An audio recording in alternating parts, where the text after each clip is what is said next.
পাথরটা উঠায় দেয়।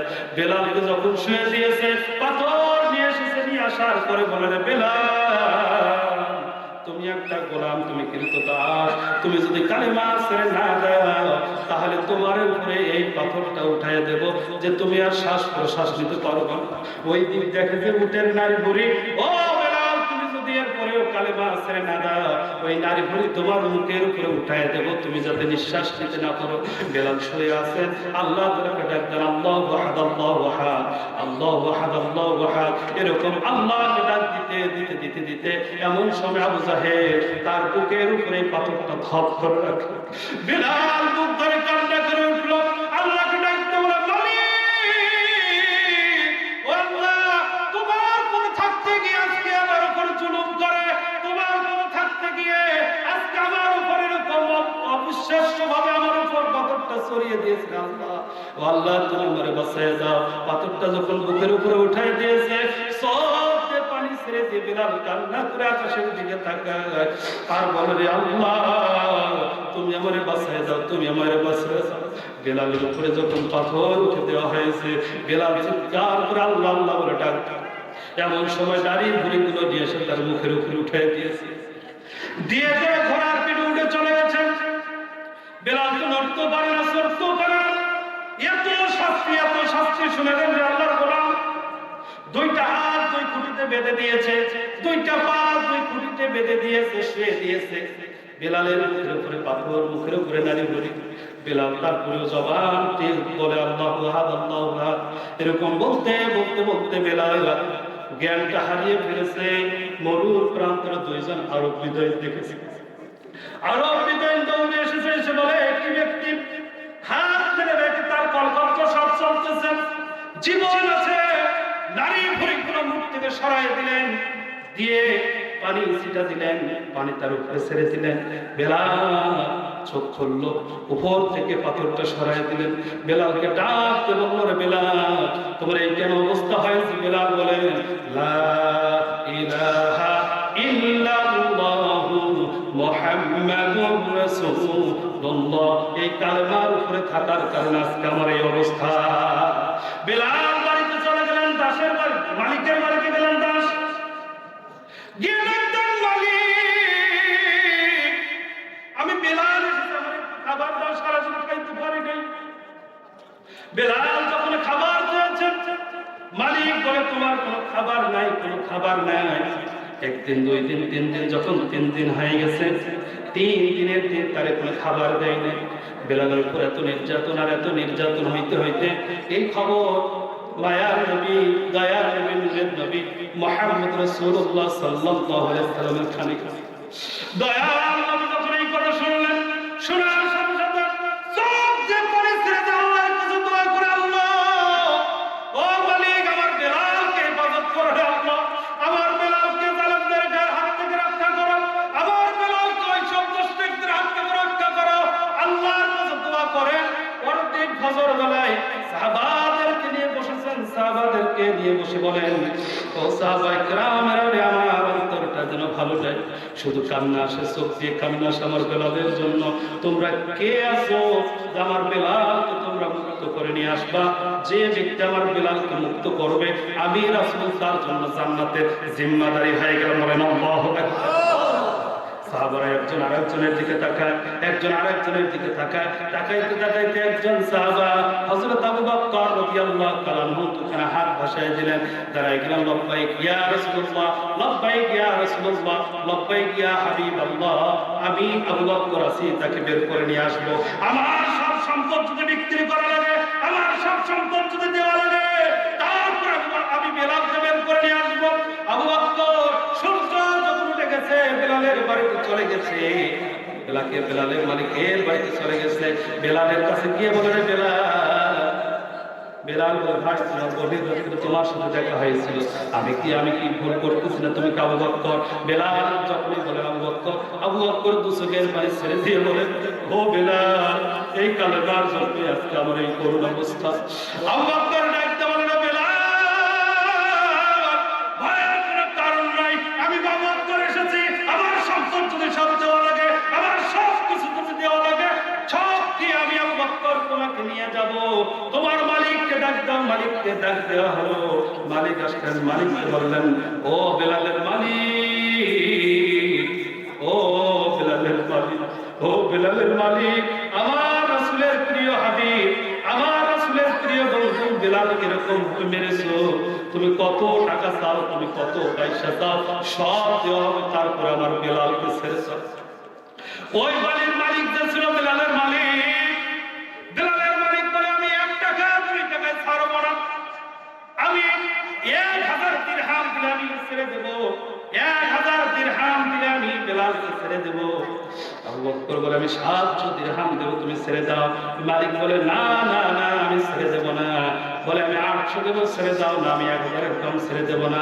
আবু বকর 1000 দিরহাম দিলে দেওয়ার পরে বেলালকে বের করে নিয়ে আসলেন। বলেন আল্লাহু আকবার। এই কথা আপনাদেরকে জন্য বললাম, আল্লাহু ওয়ালিয়ুল্লাযিনা আমানু ইখরিজুহুম মিনাজ যুলুমাতি ইলান নূর। আল্লাহ বলে গোলাম, আল্লাহ বলে গোলাম, তোমরা যারা আমাকে অভিভাবক হিসেবে মানবা, আমি তোমাদেরকে অন্ধকার থেকে আলোর দিকে নিয়ে আসবো। আর যারা অন্ধকার থেকে আলোর দিকে আসবে, তার উপর জুলুম আসবে, নির্যাতন আসবে, এগুলো সহ্য করে যারা টিকে থাকতে পারবে, আমি আল্লাহ ঘোষণা দিলাম তার জন্য একটা জান্নাত তৈরি করে রেখেছি। বলেন আল্লাহু আকবার। আল্লাহর গোলামেরা, একবারে শেষ করে দেব, তার পূর্বে আপনাদেরকে একটা কথা বলতে চাই। সম্মানিত স্বেচ্ছাসেবক, আপনারা যেখানে থাকুন না কেন, আমাদের অফিস পক্ষে এখনই আপনাদেরকে যোগাযোগ করার জন্য বিশেষভাবে আহ্বান করা যাচ্ছে। আচ্ছা, ঠিক আছে।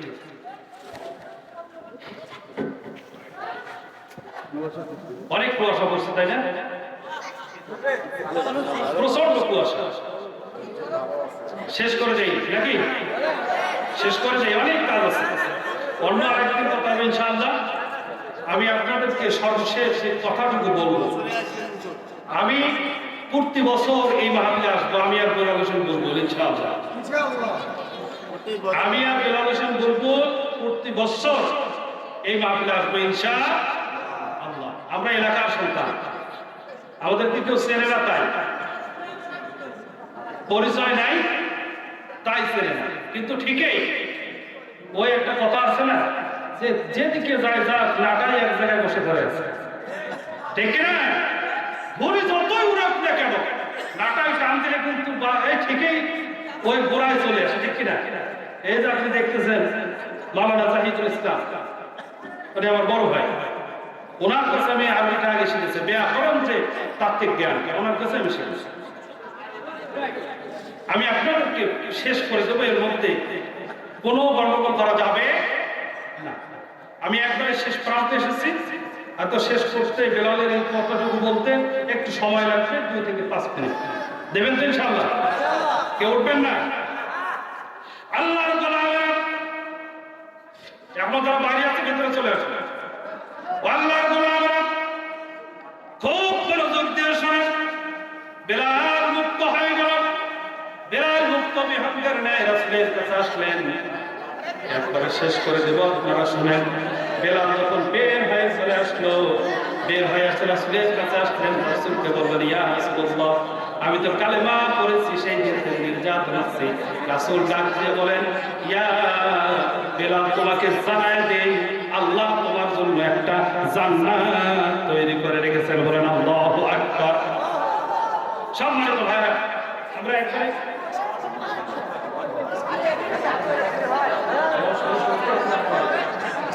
সবাই কালেমা পড়েন, লা ইলাহা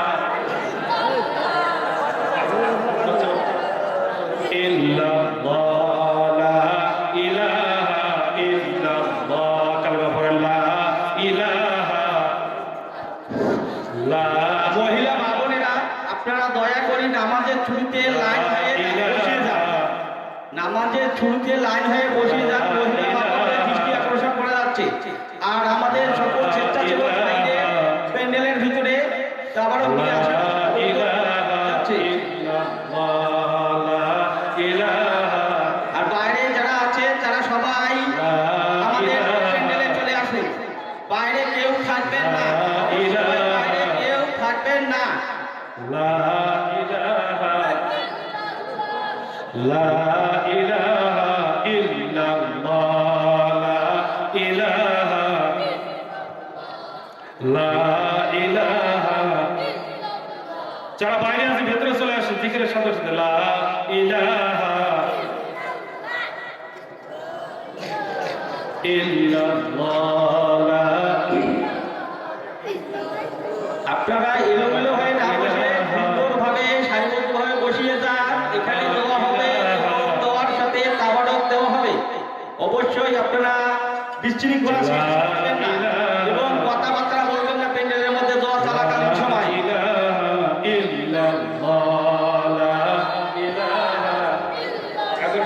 তারপর কথা শুরু করবো, ঠিক আছে?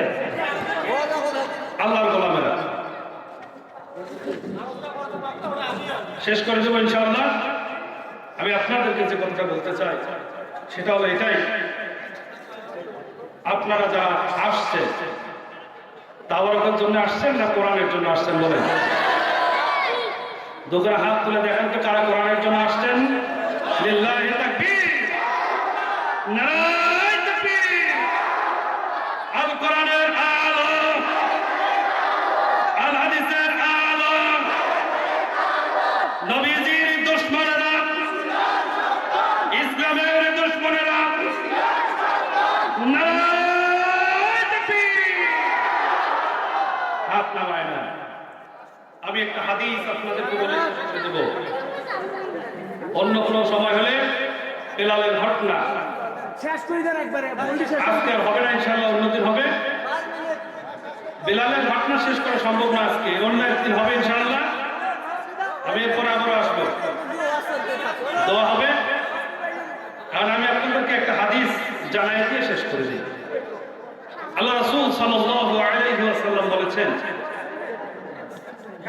وعن عوس بن شرحبيل أنه سمع رسول الله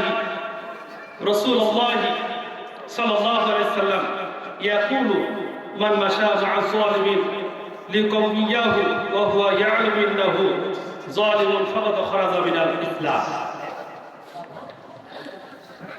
বাইহাকী শরীফের মধ্যে আসছে এবং এই হাদিসটা অনেক কয়েকটা গ্রুপে হাদিসের মধ্যে আসছে। আমি এটা আপনাদেরকে এজন্য জানাই দিচ্ছি, এই হাদিসটা এই আয়াতের মধ্যেই থাকে। আপনাদেরকে বলি, রাসূলুল্লাহ সাল্লাল্লাহু আলাইহি ওয়াসাল্লাম বলেছেন, এই কথা বলতেছেন হযরত শাহ আউস ইবনে শুরাহবিল রাদিয়াল্লাহু তাআলা বলতেছেন, আমি শুনেছি।